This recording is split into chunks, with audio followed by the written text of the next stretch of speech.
see what happens here. Ah, goodness gracious. Let's see. Is that how that works? Um, Let me see. This is interesting. Let's see what's happening. And I am going to click off of that. And just I'm moving things around. Good morning and happy Thursday to you. I am here and not exactly sure how I've been playing with controls, as you can see. Been doing a little playing around, trying to just basically see what is. Happy Thursday! Happy Thursday! I am so honored and so happy to be here and to be sharing with you today. It is another overcast day so far here in Cleveland, but of course I'm here. So sunshine. We are proclaiming it. We are proclaiming it, and just really excited to be able to come in here and talk to you on this Thursday, like I am any day. I am elated, and so while I'm just trying to still figure out my screens and get all set up, I mean, today is my is one of my oldest and dearest. Not oldest. One of my besties, right? It's her birthday today, and I'm excited for that. Let me see if I can adjust this lighting just a bit. No, that is not the way we do that, Sandra. Because what I did yesterday in messing around with the controls is I thought that to myself. I was like, self, your screen is too bright. And so I took down, what is it, the gamma rays a little bit. So let's see if I just hit that. Just touch it a little bit. See what that does to my space. It's looking lighter to me. I don't know if you can tell the difference, but I certainly am seeing something. So let's see if that works. So we'll see how it works. I don't proclaim to know anything about lighting or anything else, but we'll see. We'll just make it do what it do and see how it goes. So I'm not exactly sure, but we are in day 5 of the new year, and I'm hoping that this is going absolutely fabulous for you. And so, as we maneuver through this year, it's part of what I would love to see everyone do is to really keep in the forefront of their minds. That's my little dog. I don't know if you can see him down there, but he's going through some little issues. To keep it in the forefront of your mind exactly what it is that that you want for yourself, or that you want to see yourself in coming to fruition. I get excited about little things, like I feel sometimes like there's fairy dust sprinkled on my path, and it is my desire that everybody feel that same kind of magical fairy dust on their path. And if you do, great. If you don't, let's see what it takes to get some fairy dust going for you, right? Because everybody should, you know what? It's so interesting. It's so interesting. This is interesting. All right. So, think that I did not press the button over here. And so for those of you that are on Facebook, if you are just now seeing me, hey, welcome, welcome, welcome. I have been talking for about 5 minutes now, and just noticed that I did not have my, y'all, I am not, I struggle with this stuff. I am not the most tech savvy person in the world. All I know is that I have this desire to talk on a daily basis, and I feel gifted to do so, and so that's what I'm doing. And so bear with me. I am broadcasting. It looks like I was broadcasting for like 5 minutes over Facebook before I noticed that over YouTube before I noticed that my Facebook was not live. And so welcome to those of you, as if you need me to tell you that it is Thursday here in Cleveland, Ohio. It's a bit overcast. However, we gonna make it do what it do. Now I am, life is good, right? And I'm hoping that by day 5, you are still focused in on what it is that you desire for this new year. Let me, cause this just came up for me. There are many places, especially in the Unity, New Thought community, all of those things that do what they call a burning bowl ceremony. And the burning bowl ceremony, we always did it like at the beginning of the year. And what we would do is we would write down anything that we wanted to release from our lives. So like sometimes it's general ideas like fear. Sometimes it is people. Sometimes it is mindsets like scarcity. Sometimes it is, anger or things that we want to forgive or things that we keep replaying in our minds. But you would write it down on a sheet of paper, and then we would throw it into the flame. Hence the burning bowl ceremony. And we would get together at like churches or in groups or whatever. I always did this in conjunction with the Kwanzaa celebrations that I was doing. In particular, the last day of Kwanzaa, when you talk about, I think it's Nia or purpose. And we would burn these things because it was, as burning as a form of release. And I don't know if you've ever burned anything, but even when I burn my own hair, I find the feeling of that very interesting. A fire or a flame is a purifier.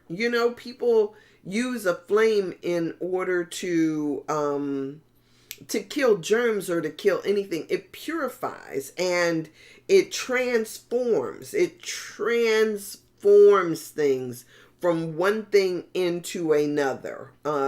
It can make things ash or rubble.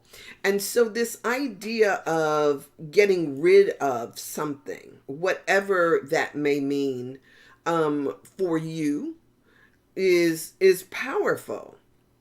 So if ever you want to ceremonially do this, I would encourage you to really write it out. And sometimes when you have something that is troubling you, vexing you in some type of way, to write it out, to get it out. I talk often about the power of confession, to speak the words out. And in speaking them, it goes from a place of being a thing inside of us, a force inside of us, to now being outside. And so in that act of taking it up and letting it out, it is a powerful transformer. So consider that. I know that many of us in our community have things that you would never think to give voice to. But one of the funny things that I've learned about things is they have more power when you hold them as a secret, because that secret sort of poisons the system.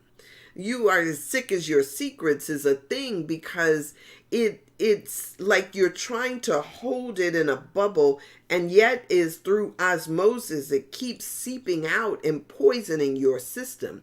So to speak it out dissipates its power. And so, if you want to get something, and you know what, I will tell you too, there used to be some things here on Facebook where they would have these anonymous abilities to share anonymously. There are also places where people used to share secrets, right? And they would do so anonymously because they didn't want anybody to know. But it's so cathartic to release it. So they had this board that you could post on, sort of like a confessional, but it was online. You can go to and you could just make a confession, a generalized confession. People used to actually read it because it was pretty interesting.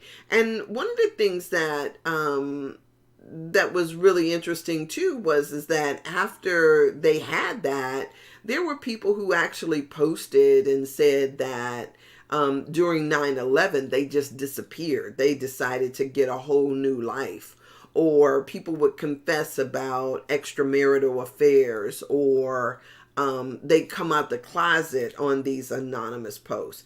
There is something hugely cathartic about being able to release, to speak something and then watch it, because when we're holding it inside, it is so big and festering. But when we put it out into the universe, it just kind of like dust. It's dust, right? So consider that, since this is the beginning of a new year, 2023, consider what you might want to release, or at least even look at, visit, right? Explore. And there's so many people, and I don't know if you are one of those folks, but I will tell you, I do use a lot of examples on here. However, I am really good at never using names. So if ever you feel that you want to purge, or have a thing, you can always send me a message. As a matter of fact, I probably won't remember who sent it, but I am a walking confessional. If you ever have the desire that you want to send me your stuff, I will happily, look, I could say to you, I'll happily just like release it for you, pray over it, and let it go for you. And do I want to join you in consciousness in saying that it has been rendered powerless when you release it. So however you choose to do it, don't walk around with stuff on your back or anything else that that you no longer want. Now, it is interesting because I will tell you that therapists and others will talk about being duty bound to report certain things. If you are either abusing a child or a senior, people are duty bound to report such things. But if you are abusing a child or a senior, you probably don't have the capacity to know that you're doing. I don't even know. But I'm just letting you know. Please don't carry around toxicity in your system. It's time to lighten up. Oh, it's interesting. I also read, I love I read Joseph Campbell's mythology. They've got a newsletter and everything now. It's just and they send it out on a pretty regular basis. And I'm always amazed when people have read things that I read. And there's a book called Jitterbug Perfume that I read years ago, like an epic tale. It was really good, given to me by a friend of mine's, Claire. And she was telling me that the lady in there that played this one role reminded her, I remind her of that woman in the book. And so I was reading this whole book to find out about this woman. It's a really good book. And the guy who wrote it, I love the way that he works with language and with words. And somebody in this Joseph Campbell book magazine newsletter that came out said that that the whole book was really about two words, and he says the two words are lighten up. It's not that serious, right? But it was an epic tale that spanned like centuries, right? Because these two people in that book never aged, and they lived for centuries. And so it was really, if you're ever looking for something that just takes you into another space or another world, that's one of the beauties about storytelling. It has the ability to transport you into another space or into another world. So Jitterbug Perfume, I know it's an older book, but it was really good for me in that way. So lighten up. And yeah, so however you do that, just do it. So I want to share with you, because I've already been talking, I've already been going through, but I want to share with you the daily guides for today. I read the daily guides out of the Science of Mind magazine every day, and today is no different. So I want to share with you that. As a matter of fact, my glasses, I hope my glasses will be back. I've been waiting for them. It seems like they should have been back on Monday, and they're still not here. And I am so anticipating my glasses. I got 2 pair coming, but I'm just really wanting to get my regular glasses back. So, and I'm thankful that they are on their way. So today is Thursday, January 5th, 2023. And the writer of these daily guides for this month is Dr. Marilyn Louise Leo. Dr. Leo.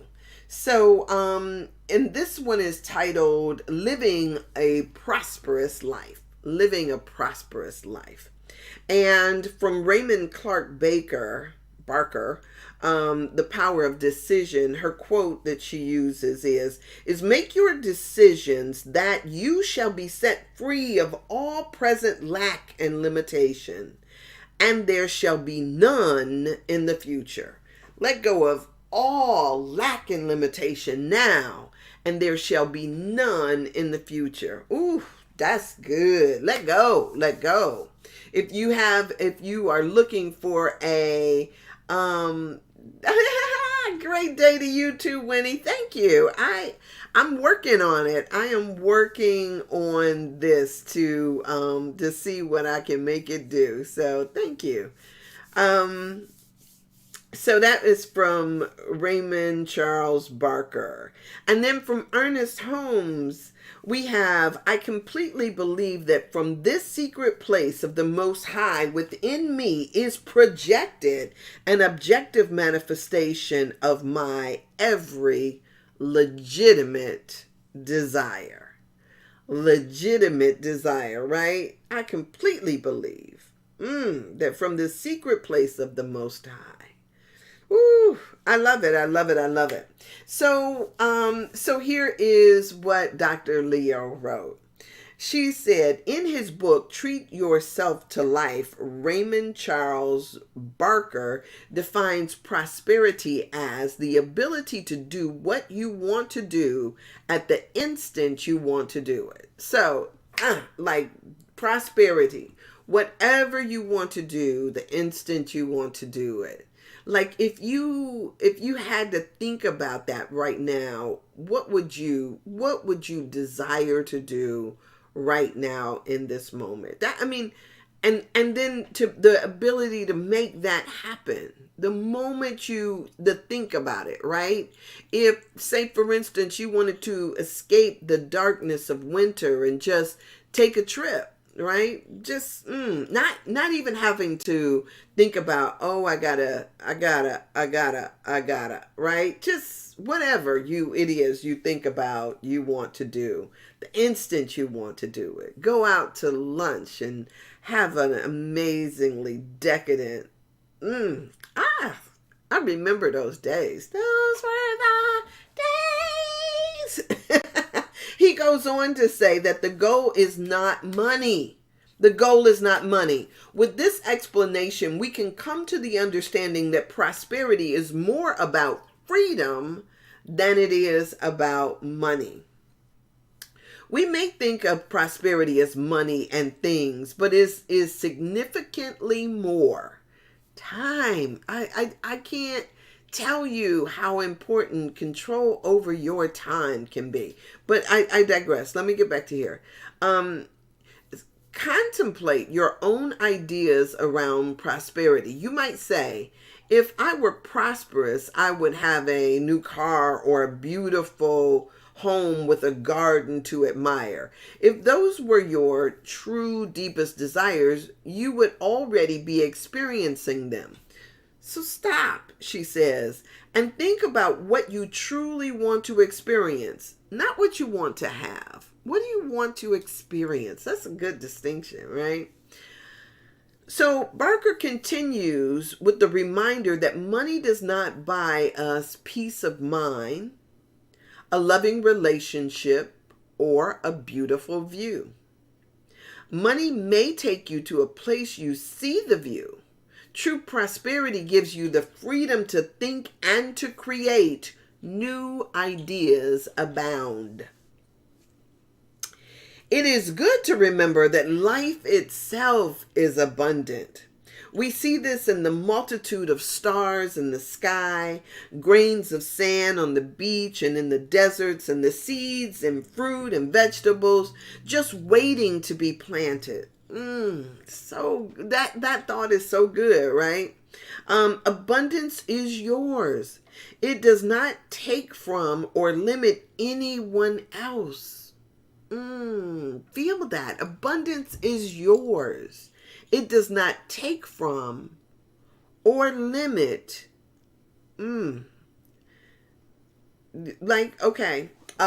Supply is always available when we trust and believe the kingdom of God is within each and every one of us. That all our needs are fulfilled and overflowing.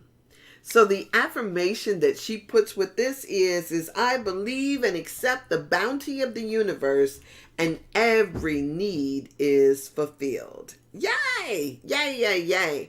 I haven't, that's interesting. That is good. And that's interesting. I don't know that I have, in a while read a prosperity piece in the magazine. It's beautiful and it is good. This is really interesting because it brings up for me so many different things. And then thinking about what it is that your desire is. What is your desire? And for some, we talked about this during the period where I was talking about the prostitute archetype and what we are willing to trade off ourselves for, right? Whether we're trading off our integrity, our time, what it is that we are trading off. And to recognize and know that there is a trade that is being made, and how you feel about that trade is a powerful thing to become aware of. So in your consideration of this, like, what is it that I am valuing? And for me, there is a certain part of me that I value not only my time and what I get to pay attention to. Because when I feel like I have to pay attention, then that is saying to me that there is that it's a problem, you know? Because it almost seems like, how do I want to say it? That I'm doing something against my own will. And I want to be in alignment with my will. I tell you, happiness for me is being able to do what I want to do when I want to do it. Now, sometimes some people might think like, well, it's only money that affords that. Well, you may have money, but if you don't have the time to spend the money that you have, what does that mean? What does that say? So there are all these dynamics that you have to think about. And I will say to you too that the narrative that we use here in this country is about this idea of having this work ethic that puts work before it puts the person, before it puts you and your desires. One of the things I found curious is when I went to school over in Italy, people would talk here in this country about making money and talking about working overtime. And at the time, good morning, Tracy, sweetie. How are you? At the time, when we were in Italy, they didn't have a concept of what they call overtime. They would talk about Americans because they would say that Americans live to work and Italians work to live, which they thought which is the exact opposite. And so Tracy, with her new freedom, hopefully will understand the significance of this. And trust me, when you work for yourself, it is not necessarily freedom. Sometimes you work even harder when you are working for yourself, but you're your own boss. That becomes part of the wonderful thing. You become your own boss. And so in Italy, you couldn't, at the time, I don't know if they've made changes or not, but you couldn't pay people to give up their siesta or the 2 hours for lunch that they got. That everything just kind of, there's a interesting shift. Like everything closes down. The restaurants and bars then open up, and people have these long leisurely lunches where you sit back, you eat, you laugh, you enjoy, you go to sleep, and then you come back and work until a certain time. But it was just amazing, a difference in approach to what was important. So if you say that family is important, or that you say that yourself, your own health, your own mental health, your well-being, if you're saying that that is important, how does that show in your life? And I love to be in a space where I can demonstrate the values that I have based on what I choose to give my energy and attention to. So just something to think about when you're thinking about this idea of prosperity.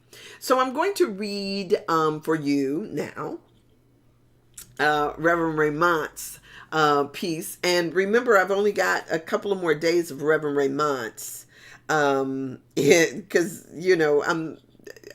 I can only read it. Yeah. So this is called Honest Inquiry, His reading, his writing is called Honest Inquiry.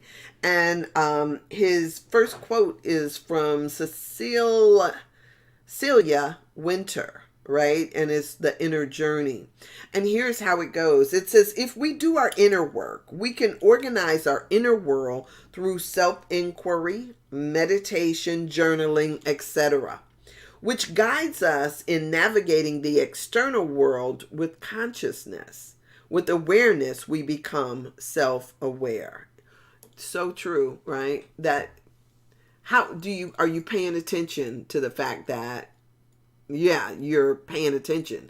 Do you pay attention to how you feel, how your body feels? When I say certain things, where it lands at on you, where it lands in your body. When I talk about confession, or when I talk about honesty, when I talk about relationships, when I talk about any number of things, the prostitute archetype, or what it was, the other one that we talked about, the prostitute, and oh, it wasn't the wounded child, it was another one. But when I talk about these ideas and talk about whether abuse, or when I talk about ancestral stuff, when I talk about sex, when I talk about any of that stuff, where does it land on you? How does it feel in your body? Is it something that then becomes a worm in your head and you keep rolling it over and over again? Or is it something that just dissipates? This is the kind of awareness that we have to bring to ideas, to be aware of not just what you think about it, but also how it impacts you and what it causes in you. What change happens? Does it cause you to lay back, or does it cause you to lean in? Do you go someplace? Do you disassociate? Do you blank out? All of those are questions that you can ask yourself, just to bring awareness to something.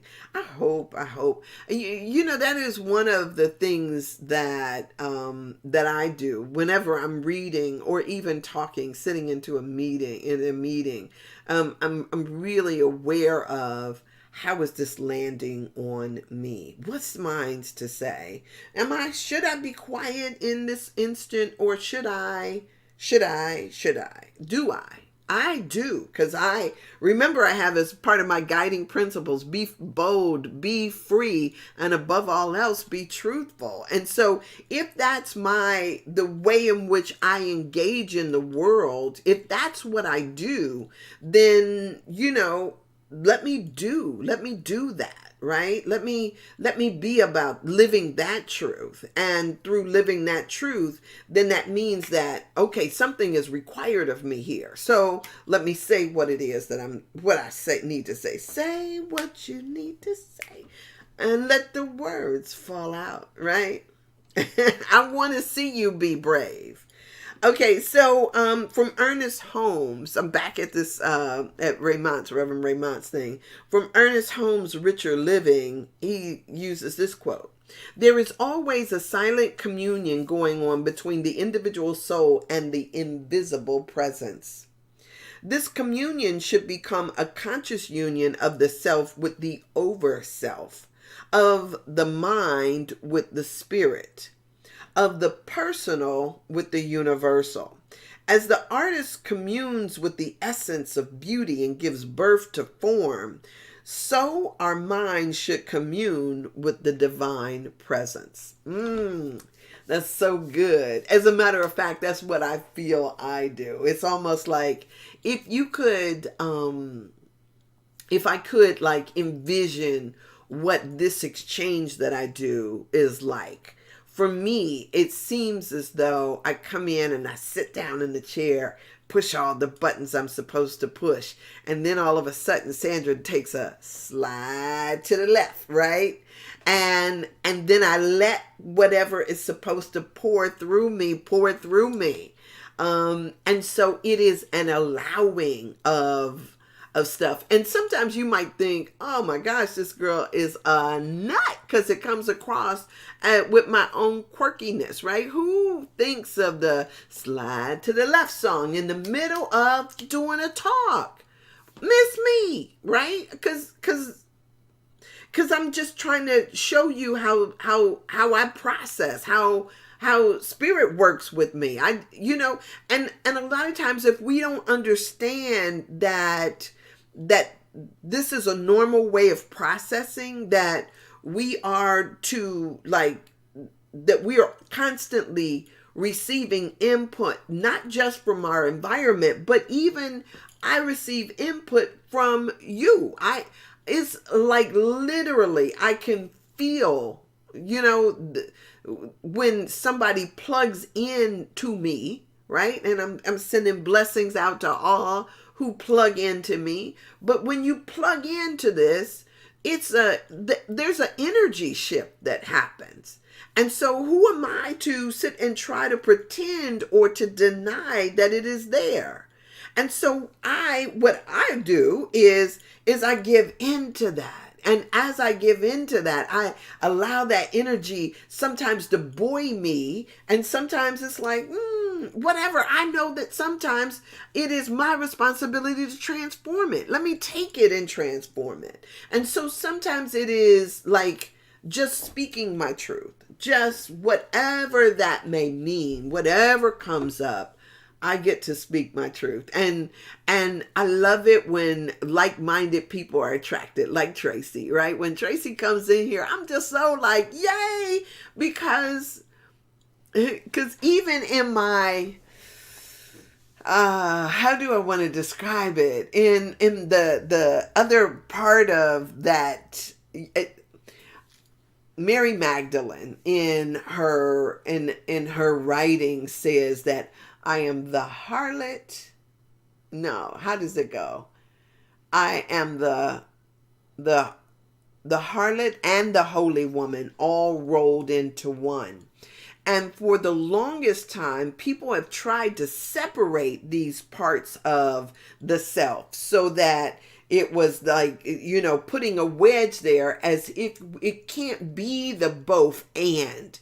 We try to make it one or the other, when in actuality, we have to stop with these things of trying to segregate ourselves into little compartmentalized pieces that does not speak to the whole. So when we start really getting into our truth and really expressing that, sometimes it is just learning how to be okay with all that you are, not just pieces, parts, right? But all of you.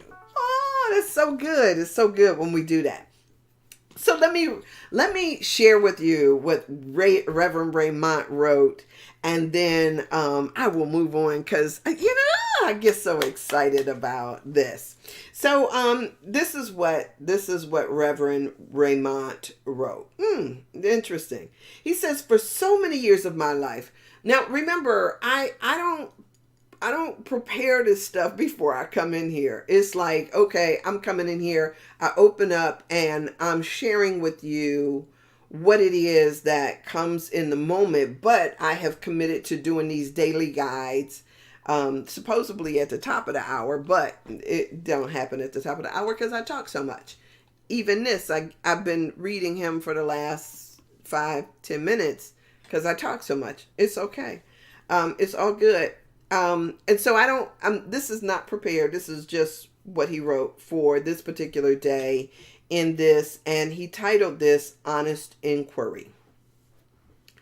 I read for you the quotes already. So he says, for so many years of my life, I hated who I was. This is Reverend Raymond Anderson. I don't know how this light of a man could hate who he was. But he said, for so many years of my life, I hated who I was.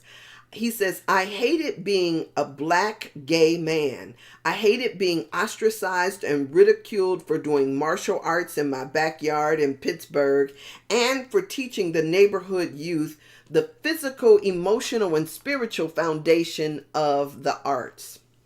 Now looking back, I can see where this self-hatred originated and why I carried it for so long.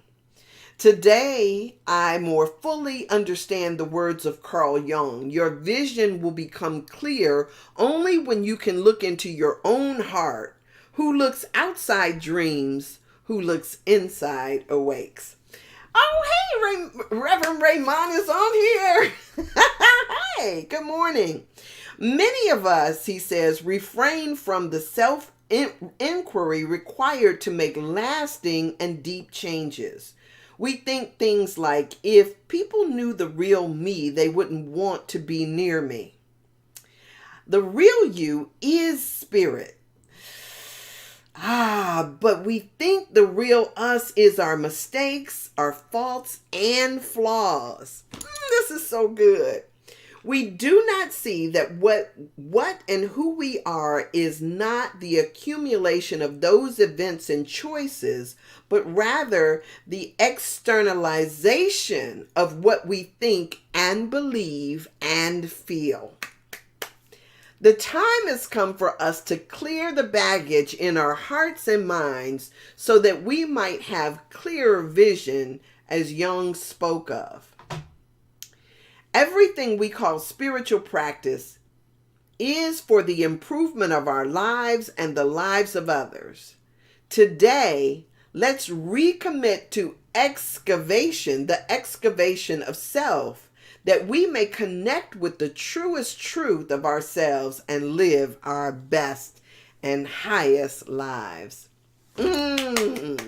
That's so good. So good. So, I got so many things though to kind of to ferret out in what he said here. Cause I think that here's what part of what I think about this. I believe that part of this spiritual maturation goes through the valleys and the shadow of death, as they might say in the 23rd Psalm.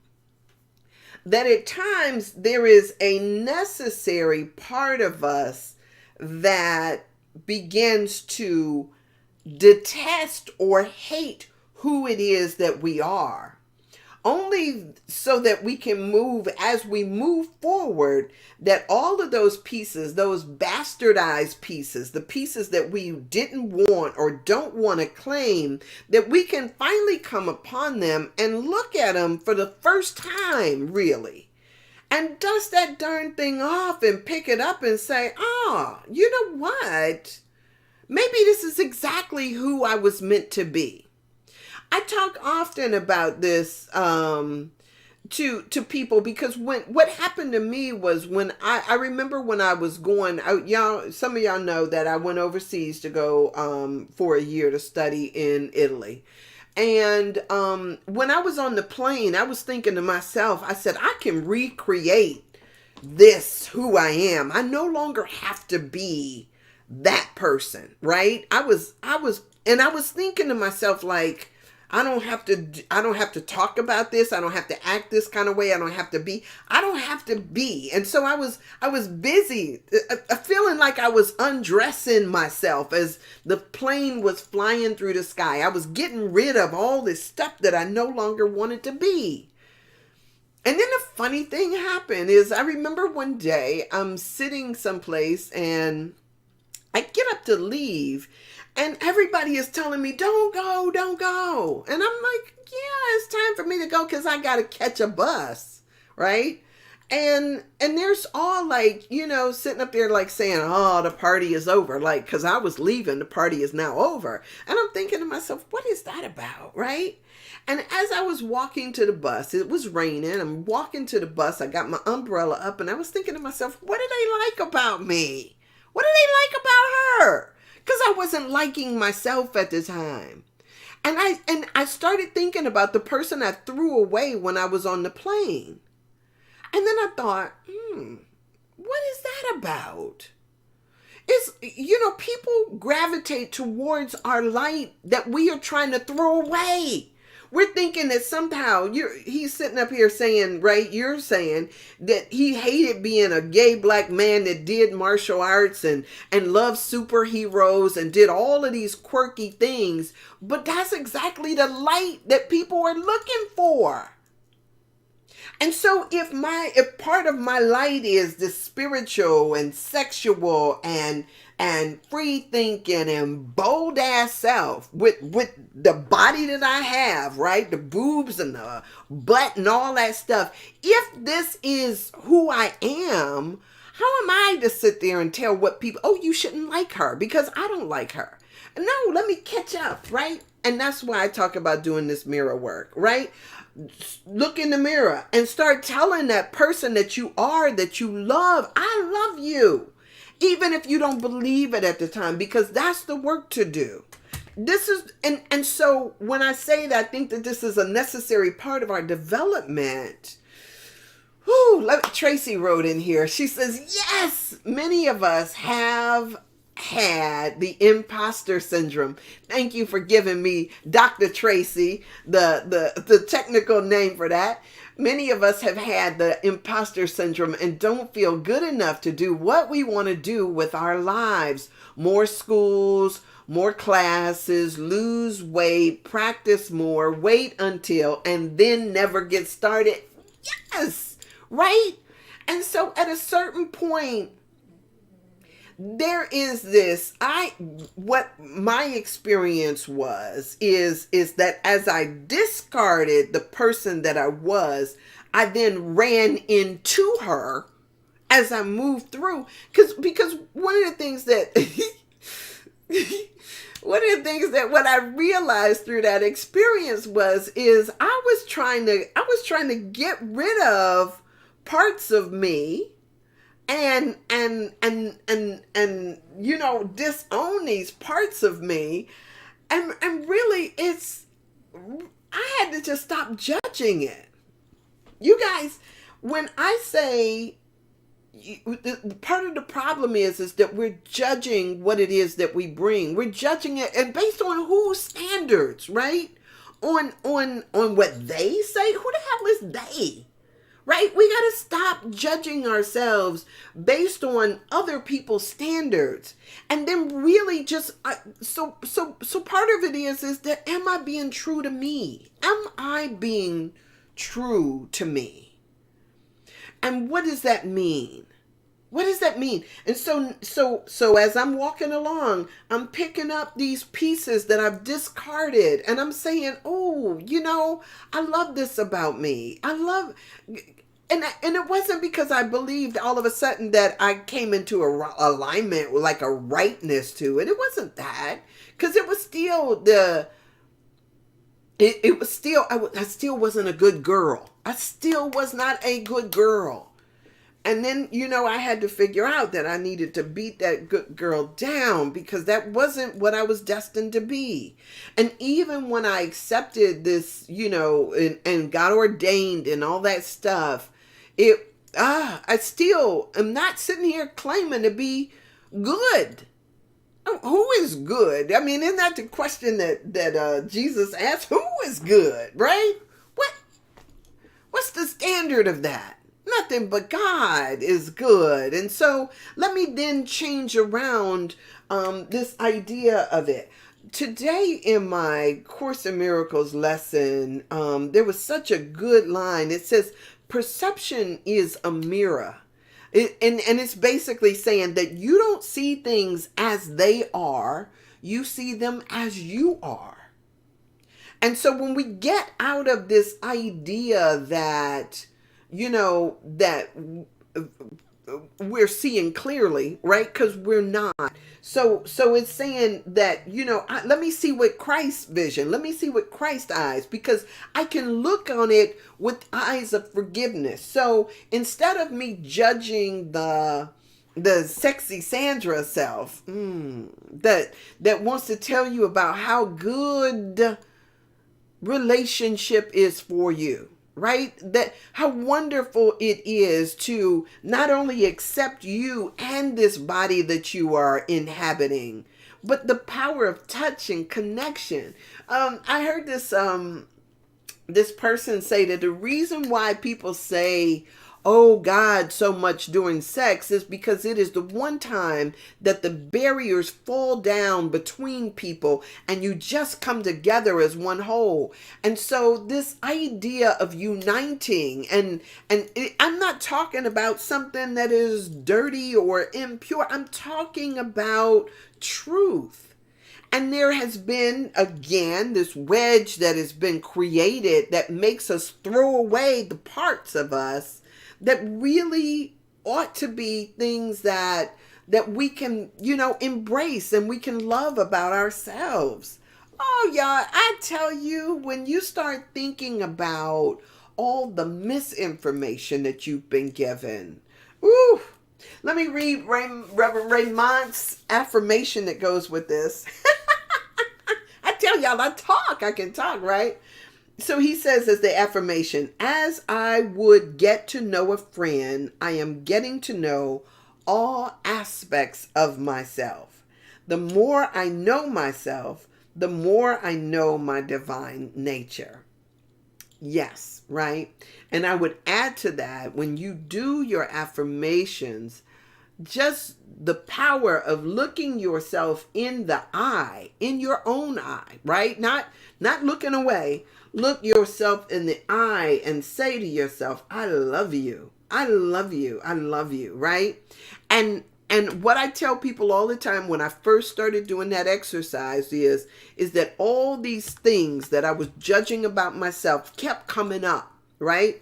I would ask myself, if I was gay, I would ask myself, how could I love you if you were gay, right? Or if I, shucks, I done dabbled and, did some stuff before, right? I ain't gay, but, of course I ain't a good girl, right? Whether you judging me or not, I'm not claiming to be a good girl. But if I was like to say, but you've had this or you've done that, that stuff comes up, but it does not negate the fact that I am who I was meant to be. And that whatever I've done has been a part of this getting to know me in truth, getting to love me in truth, and all of me. All of the things that I've done, even the mistakes I made had purpose and meaning. So I don't even look at them as if they were mistakes. They were part of this getting to know me better. Part of the, we fall down in the world and we get up and we get to be, oh my goodness, I've tripped in some places, but I've managed to get back up. And that getting back up is what makes me who I am and what makes me strong. And it's what makes you who you are and what makes you strong. The thing is that you get up, that you don't keep laying there and wallowing in self-pity and self-doubt and all of these other things, but just get up, pick yourself up, pick up whatever it is that you dropped along the way, dust that darn thing off and keep it moving. We don't have time for this, trying to look at ourselves through somebody else's eyes, that judgment that comes from, you don't have time for that. And so when you begin to recognize that all of this, all of it is about, it's about finding your own truth. It's, can you imagine, so for some reason this thought just came to me in that, this idea that we shared back when you were in a fifth grader, that matter is neither created nor destroyed, right? It just simply changes form. And so when you think about it in those terms, there are things about you that you have tried to get rid of, right? Whether it's weight or whether it's judgments, whether it's things that you've done in the past. We're always trying to get rid of these things, but it's not destroyed. It is not destroyed. As a matter of fact, it ain't even, it's not dead. It's not gone. And half the time it's not over. Sometimes we just put it in a dark place and act as if we can't smell it or see it or perceive it anymore. But it's there. It's there, waiting for us to to release it and let it go. Oh my gosh, y'all. I am so dang. Did an hour go past already? Please don't tell me no. Please tell me it's not an hour. Let me okay, 55 minutes. Okay.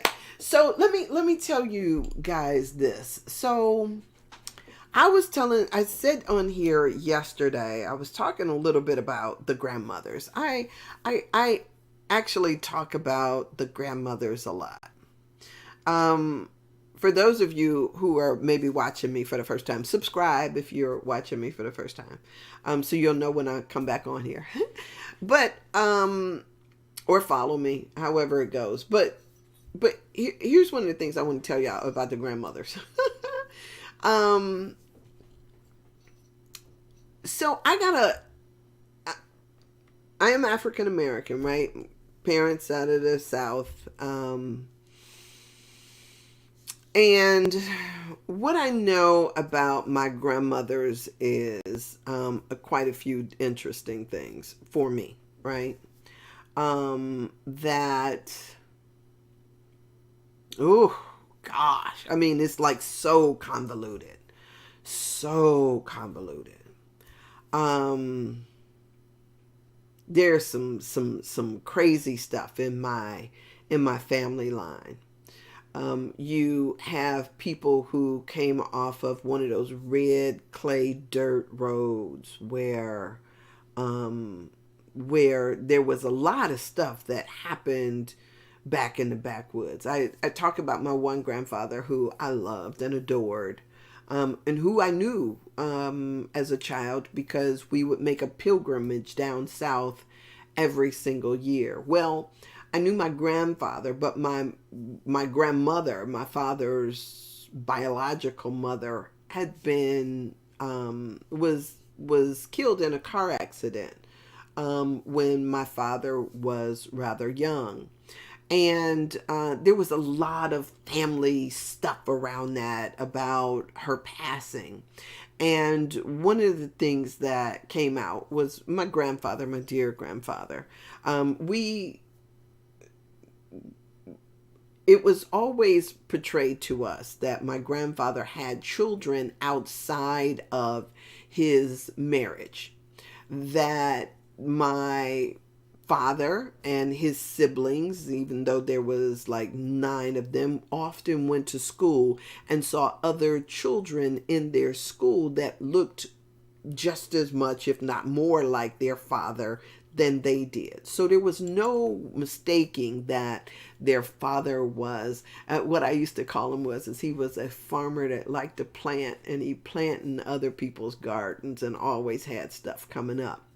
And so there was a certain tension that was experienced because, you know, when my grandmother was killed in an accident, there was a whole bunch of stuff that went around in that, having to do with my grandfather's infidelity. On my mother's side, there was also a lot of craziness in the family with the grandmothers. And so when I feel this level of anxiety that comes over me in relationships, I talk about and talk to my grandmothers, because I am saying to them, look, Grandma, I got this. I got this. Good morning, Everett. How are you, dear?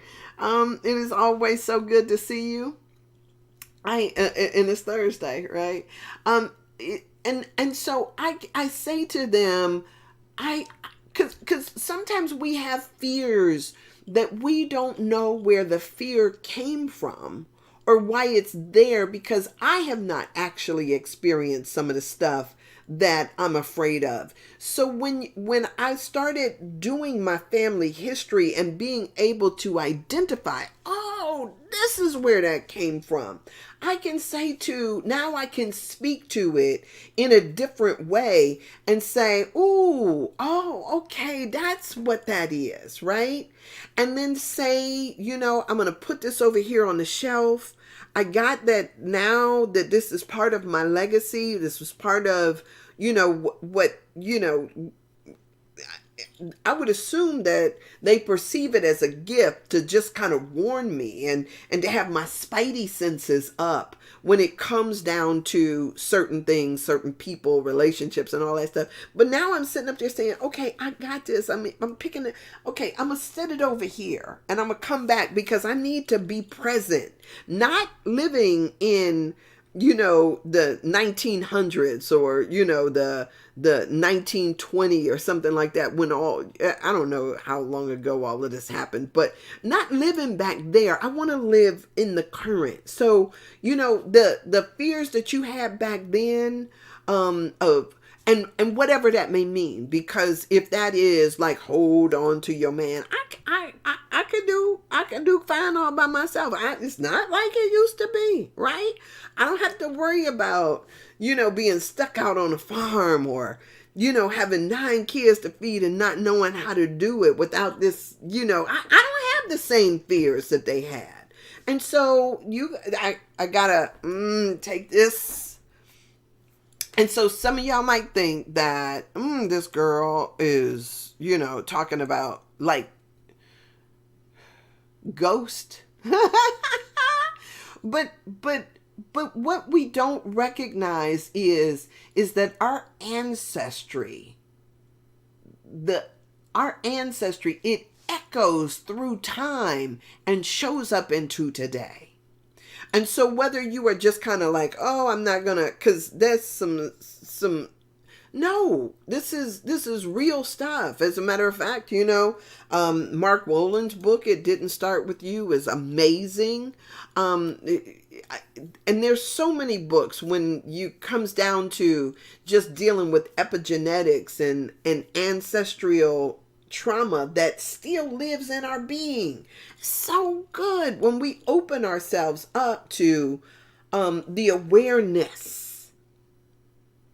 that there is more at play than just what we see here on the surface.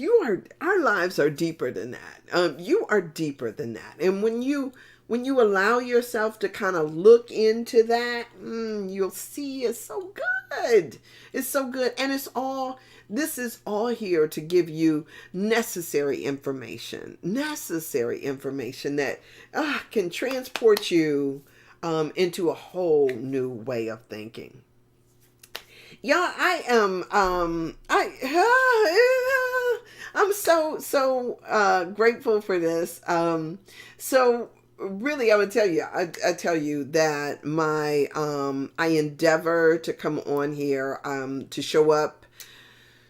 Supposed to be at 8:00, live every day at 8:00.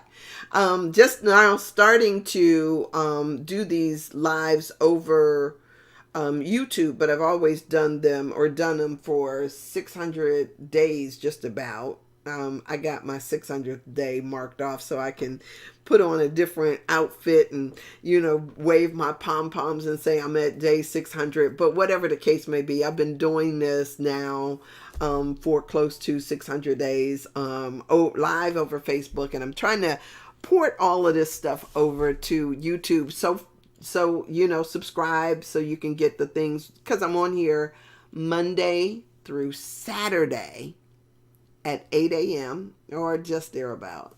And then on Sundays, I'm on at 1. And so it'll ding you if you subscribe. It'll ding you when I come on here.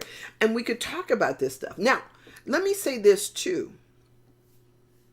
Some of the things that we have hang-ups about have been put in place for your own protection, right? And good morning, Bill. Yay. Thank you, Raymond. They've been put in place for your own protection. Not because there is, and let me say this, even the things that I have read in the Bible, I will tell you that you wonder why, if all of this was true, why speak to certain things, right? And so there is a purpose behind it. A purpose behind it. Like, It's a purpose behind so much. And sometimes what we have to do is give ourselves permission to breathe into those spaces and to ask the questions why, right? If Dr. Brown, who I talked to at 11 o'clock today, is fond of quoting Houston Smith out of his book on the history of religions. And I got the book around here somewhere, but I don't want to start looking for it.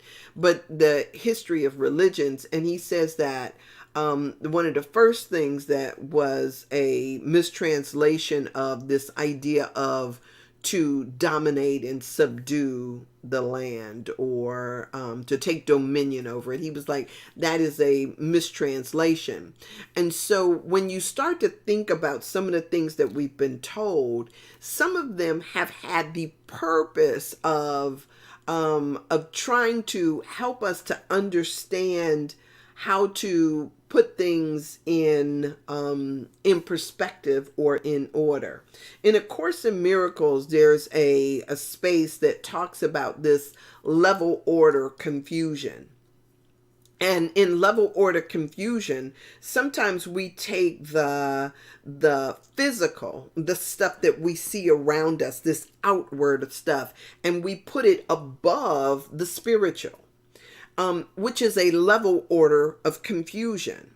What in the Bible it says is what we see comes from that which we do not see. That everything has its origin in the spiritual, mental realm.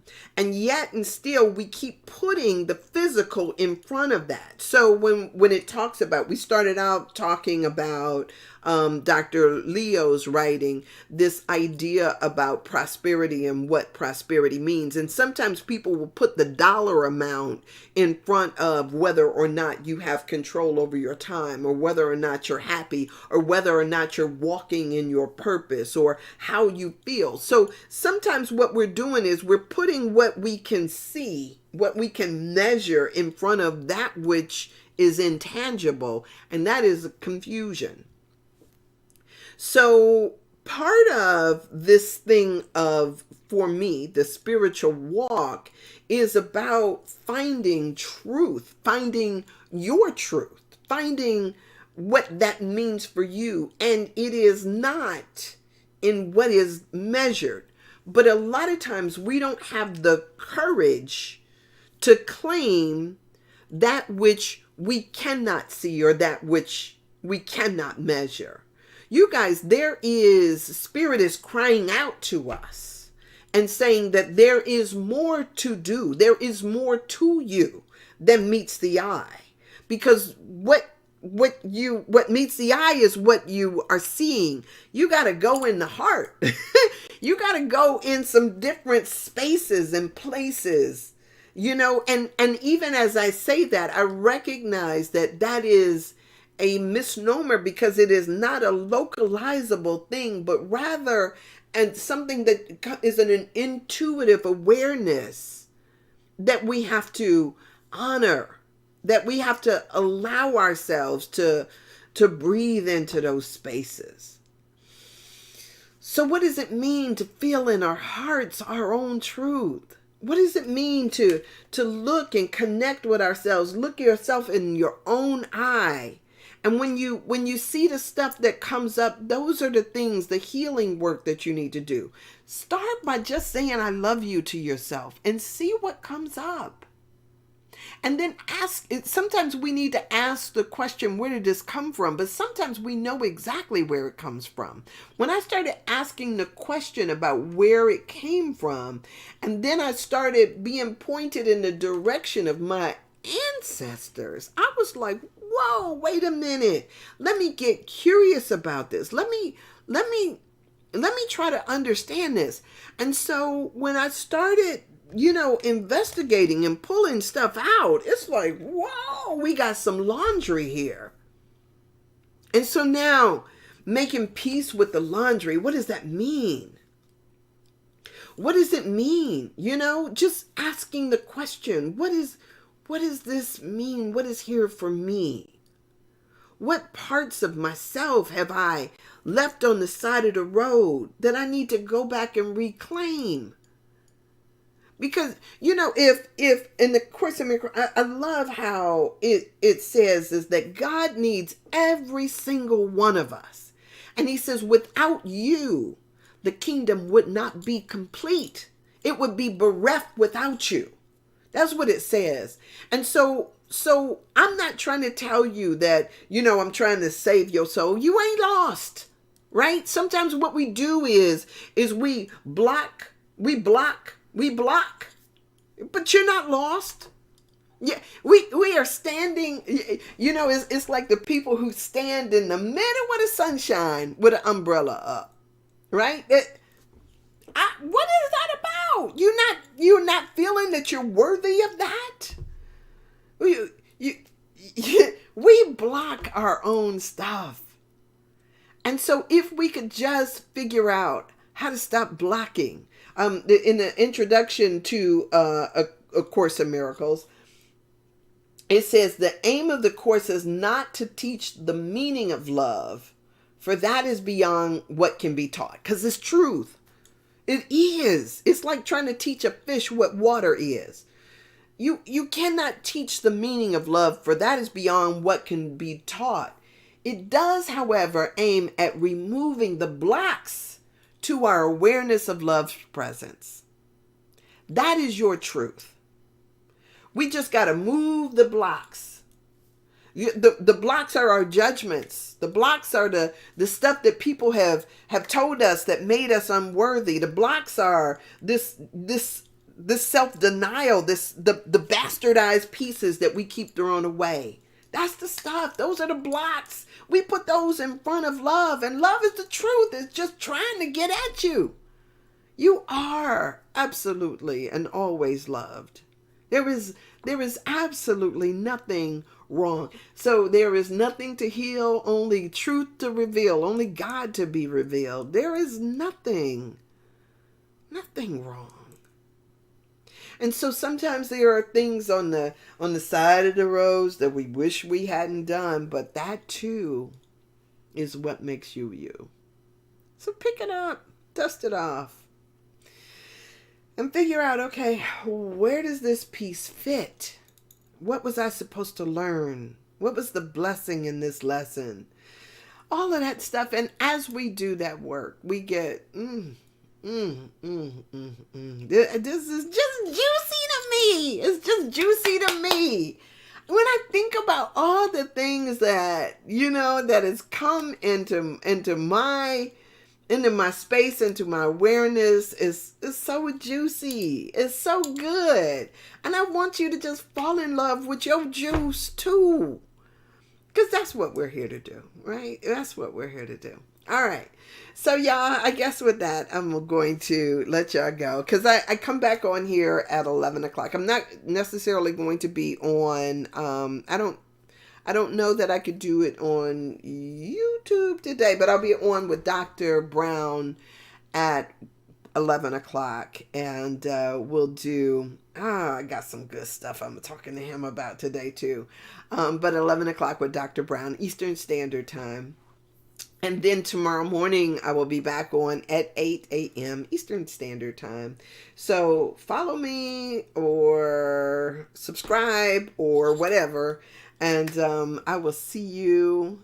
I'll see you tomorrow, God willing. And I trust all is well. So thank you for being here. And with that, I'm just gonna figure out how to moonwalk back out the door. I don't know how to do it, but I'm gonna figure it out. I'm gonna get it.